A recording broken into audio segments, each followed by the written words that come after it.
Shariatpur জাজিরায় BNP নেতা খবির সরদারকে ছুরি আঘাতে হত্যা করা হয়।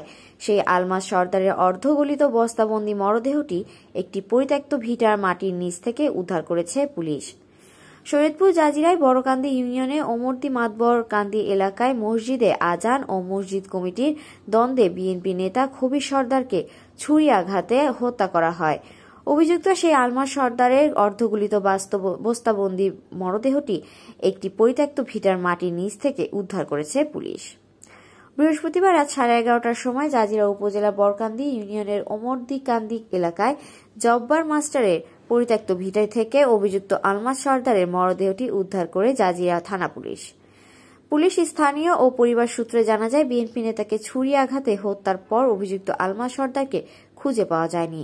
তাদের ধারণা ছিল তাকেও হত্যা করে গুম করে কোথাও রাখা হয়েছে। সেই ধারণা থেকে সারাদিন খোঁজাখুঁজির পর রাত 11:30টার দিকে তার মরদেহটি ওই পরিত্যক্ত ভিটার মাটির নিচে পাওয়া যায়। পরে পুলিশ খবর পেয়ে উদ্ধার করেছে। পরিবারের দাবি ওই মরদেহটি আলমাসের, তবে পুলিশ বলেছে চেহারাটি কিছুটা বিকৃত হওয়ার কারণে এখনও নিশ্চিত করা যাচ্ছে না।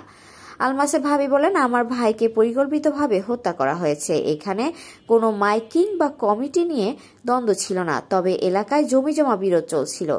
এর বিরোধের জের ধরে ঘটনাটি ঘটতে পারে, তবে এই ঘটনায় আমার ভাই সম্পৃক্ত ছিল কিনা তা আমি জানি না।